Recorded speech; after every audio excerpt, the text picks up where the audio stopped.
Hi everyone, welcome to our YouTube channel keep it simple. आज के video में हम बात करेंगे अदानी ग्रुप की, क्योंकि इनकी जो ग्रुप कंपनीज हैं उनके शेयर में आज 1.5 से 9% की भारी गिरावट देखी गई है। और इसकी वजह से इनकी जो 7 लिस्टेड कंपनीज हैं उन्होंने लगभग 55,000 करोड़ रुपए का मार्केट कैपिटलाइजेशन आज में लूज कर दिया है। और ये सब हुआ है हिंडनबर्ग की एक रिपोर्ट की वजह से। तो आज के वीडियो में हम इस टॉपिक को डिटेल में डिस्कस करेंगे और ये भी बात करेंगे कि भाई इस रिपोर्ट में ऐसा क्या लिखा है जिसकी वजह से इतनी भारी गिरावट देखी गई है। और आगे बढ़ने से पहले अगर आपने अभी तक चैनल को सब्सक्राइब नहीं किया तो प्लीज सब्सक्राइब करके हमें मोटिवेट कीजिए। तो सबसे पहले अगर बात की जाए कि भाई ये हिंडनबर्ग रिसर्च क्या है, तो ये एक इन्वेस्टमेंट रिसर्च फर्म है। ये अपनी वेबसाइट पे कुछ जो कॉर्पोरेट फ्रॉड्स होते हैं उनको लेकर के कुछ पब्लिक रिपोर्ट्स जनरेट करते हैं। तो अदानी ग्रुप के ऊपर भी इन्होंने आज रिपोर्ट जनरेट करी है। अगर आप इसको पढ़ना चाहते हैं तो आप इनकी वेबसाइट पे जा सकते हैं और वहां पे आपको पूरी रिपोर्ट मिल जाएगी। और इससे पहले भी ये काफी कंपनीज की रिपोर्ट पब्लिश कर चुके हैं, जैसे कि Nikola, Clover Health, Kandi, Lordstown Motors, Tecnoglass. और इवन निकोला के केस में तो इनके फाउंडर को छोड़ के भी जाना पड़ा था, क्योंकि इनकी रिपोर्ट में जो भी हाईलाइट किया गया था वो सच निकला था। और इस रिपोर्ट और एनालिसिस के बेसिस पे ये उन कंपनीज जिसमें कि कॉर्पोरेट फ्रॉड्स हो रहे होते हैं उन कंपनीज के शेयर को शॉर्ट कर देते हैं। शॉर्ट का मतलब कि पहले बेच देते हैं, और जब फ्रॉड की वजह से उन कंपनीज के शेयर में गिरावट आती है तो ये अपनी पोजीशन स्क्वायर ऑफ करके प्रॉफिट कमाते हैं। और अब अगर बात की जाए लेटेस्ट डेवलपमेंट की, तो हिंडनबर्ग रिसर्च ने आज यानी कि 25 जनवरी को एक रिपोर्ट अदानी ग्रुप को लेकर के अपनी वेबसाइट पे पब्लिश करी है। और उसमें इन्होंने कहा है कि भाई इन्होंने अदानी ग्रुप के जो शेयर्स हैं उनको शॉर्ट कर रखा है, यानी कि उनको बेच रखा है इस उम्मीद में कि उनके शेयर में भारी गिरावट आएगी तो ये अपनी पोजीशन स्क्वायर ऑफ कर लेंगे।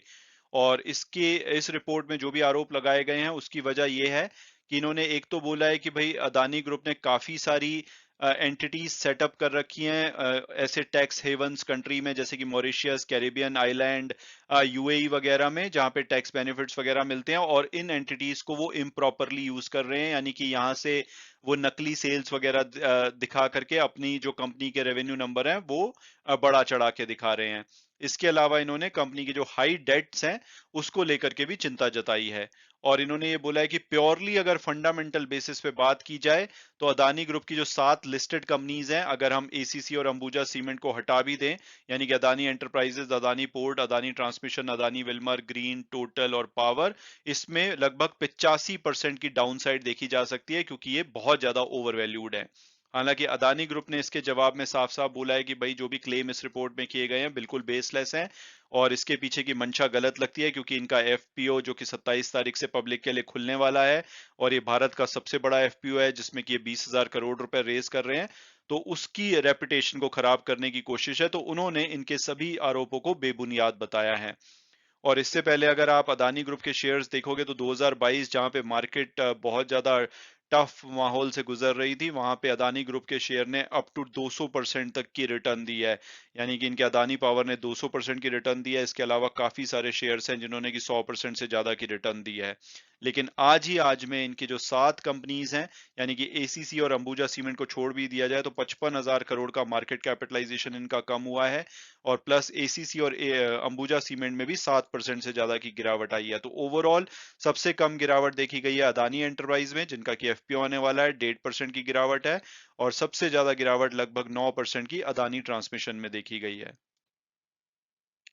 और आप अगर इस रिपोर्ट को पढ़ना चाहते हैं तो आप इनकी वेबसाइट से लेकर के पूरी रिपोर्ट पढ़ सकते हैं। लेकिन अगर हम कुछ जो इंपॉर्टेंट पॉइंट्स रेस किए गए हैं इनकी रिपोर्ट्स में उनके बारे में बात करें, तो इन्होंने कहा है कि भाई जो भी इन्होंने फाइंडिंग्स शेयर करी हैं अदानी ग्रुप को लेकर के, इसकी इन्वेस्टिगेशन इन्होंने 2 साल से भी ज्यादा वक्त तक की है। और इस बीच में इन्होंने काफी सारे इंडिविजुअल्स हैं जिनसे बात करी है, और उसमें कुछ अदानी ग्रुप के पुराने एग्जीक्यूटिव भी हैं। इसके साथ साथ इन्होंने कुछ डॉक्यूमेंट्स रिव्यू किए हैं, ड्यू डिलिजेंस की है। तो काफी डिटेल्ड इन्होंने इन्वेस्टिगेशन के बाद ये रिपोर्ट पब्लिश करी है। इसके अलावा इन्होंने बोला है कि जो 7 अदानी ग्रुप की लिस्टेड कंपनीज हैं उसमें से 5 की तो जो करंट रेशो है वो 1 से कम है। करंट रेशो मतलब कि करंट असेट्स जो कि लिक्विड असेट्स होती है माइनस करंट लायबिलिटीज। तो अगर ये 1 से कम है तो इसका मतलब है कि कंपनी को शॉर्ट टर्म में लिक्विडिटी रिस्क हो सकता है। इसके अलावा इन्होंने बोला है कि भाई बहुत सारे जो इनके शेयर्स हैं वो प्रमोटर ने प्लेज कर रखे हैं, यानी कि गिरवी रखे हुए हैं और इनके बदले में लोन्स ले रखे हैं, और जो कि इनके लिए प्रॉब्लम बन सकते हैं। और इसको अगर देखा जाए तो अदानी ग्रुप ने अभी जब पीछे एसीसी और अंबुजा सीमेंट्स को स्विट्जरलैंड की हॉलसिम से खरीदा था 10.5 बिलियन डॉलर में, उसके कुछ ही दिन बाद इन्होंने 12.5 बिलियन डॉलर के इन दोनों जो कंपनीज के शेयर खरीदे थे उनको गिरवी रख दिया था। और गिरवी रखने की जो टर्म्स थी वो ये थी कि भाई जब तक ये अपने डेट्स को पे नहीं कर देते, ये इन शेयर्स को बेच नहीं पाएंगे। और अगर इनके टोटल ग्रॉस डेट की बात की जाए तो 31 मार्च 2022 को इनका 2,20,000 करोड़ रुपए का डेट था, जो कि पिछले साल के मुकाबले 40% बढ़ा था। तो डेफिनेटली जो इन्होंने इनकी रिपोर्ट में हाईलाइट किया है वो कुछ प्रॉब्लम ऐसे नहीं है कि बिल्कुल ही किसी को पता नहीं था। अगर आप इनके फाइनेंशियल्स देखोगे तो आपको हाई डेट दिखेंगे, प्लेज्ड जो इनके शेयर्स दिखेंगे, लेकिन सडनली इस रिपोर्ट ने इसको हाईलाइट कर दिया है। इसके अलावा जो रेफिनिटिव का डेटा है वो भी दिखाता है कि भाई जो अदानी ग्रुप की कंपनीज हैं उनमें बहुत ज्यादा डेट है और वो इक्विटी से भी ज्यादा है, और इवन अदानी ग्रीन एनर्जी में तो जो इक्विटी के मुकाबले 2000% डेट है। और अब अगर बात की जाए कि भाई अदानी ग्रुप का इस रिपोर्ट के बारे में क्या कहना है, तो इनिशियली जो इनके सीएफओ हैं जुगेशिंदर सिंह जी, इनका रिस्पांस आया है और उन्होंने एक स्टेटमेंट में कहा है कि भाई कंपनी तो शॉक्ड हो गई है इस रिपोर्ट को पढ़ के, क्योंकि इसमें साफ साफ लग रहा है कि इन्होंने मिस इन्फॉर्मेशन शेयर करी है और बिना किसी तथ्यों के इन्होंने कंपनी के ऊपर एलिगेशन लगाए हैं। और साथ साथ में उन्होंने बोला है कि भाई इन्होंने कंपनी को कोई कांटेक्ट करने की भी कोशिश नहीं की कि भाई हमने आपकी कंपनी में ये पाया है, तो उसके लिए कोई क्लैरिफिकेशन पता करने की बजाय इन्होंने पब्लिकली ये रिपोर्ट डायरेक्टली पब्लिश कर दी है। इससे पहले अदानी ग्रुप ने अगर डेट कंसर्न की बात की जाए तो उसको हमेशा डिसमिस किया है। उन्होंने कहा है कि जो भी इनके डेट्स हैं उसको लेकर के किसी भी सिंगल इन्वेस्टर ने कोई कंसर्न नहीं जताई है। और इनका जो एफपीओ की बात की जाए कि भाई क्या एफपीओ पे प्रभाव पड़ेगा, तो हो सकता है कि इनके एफपीओ पे डेफिनेटली प्रभाव पड़े। लेकिन अभी जो एंकर बुक आज जो खुली है, क्योंकि पब्लिक के लिए तो ये 27 तारीख यानी कि फ्राइडे से ओपन होगा, लेकिन आज जो एंकर इन्वेस्टर है उनके लिए ओपन था, वहां पे ओवर सब्सक्राइब्ड हो गया है। और अगर टॉप बिडर की बात करें तो उसमें इंटरनेशनल होल्डिंग कंपनी पीजीएससी दिखेगी, अबू धाबी इन्वेस्टमेंट अथॉरिटी दिखेगी, मुबादला इन्वेस्टमेंट आपको दिखेगी, बीएनपी परिबास।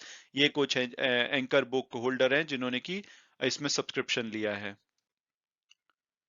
हालांकि ये पहली बार नहीं है जबकि अदानी ग्रुप को लेकर के किसी फर्म ने चिंता जताई है। इससे पहले फिच ग्रुप की जो क्रेडिट साइट्स है उन्होंने अदानी ग्रुप को ओवर लीवरेज बताया था सितंबर 2022 में।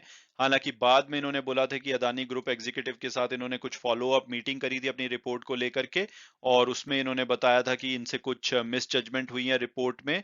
और बाद में इन्होंने जो एबिटा एस्टीमेट और ग्रॉस डेट एस्टीमेट थे अदानी ट्रांसमिशन अदानी पावर समेत, उसको चेंज किया था और उसमें ये बताया था कि भाई इनका जो डेट लेवल है वो हेल्दियर है।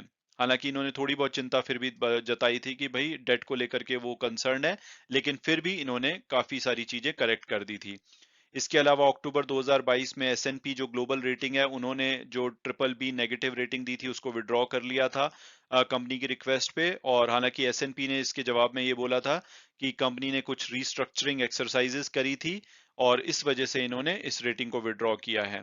तो अब देखना होगा, क्योंकि एक तो जो एफपीओ को लेकर के एक्साइटमेंट थी उसमें डेफिनेटली थोड़ा बहुत कमी आएगी। लोग जितने एक्साइटेड थे अब उतना ना हो, क्योंकि इतनी तेजी से इसके शेयर्स में गिरावट आई है। हालांकि अदानी एंटरप्राइज का जो शेयर है अभी भी एफपीओ प्राइस से मार्केट में ऊपर चल रहा है, बट आई एम श्योर कि वो भी धीरे धीरे नीचे आएगा और भी।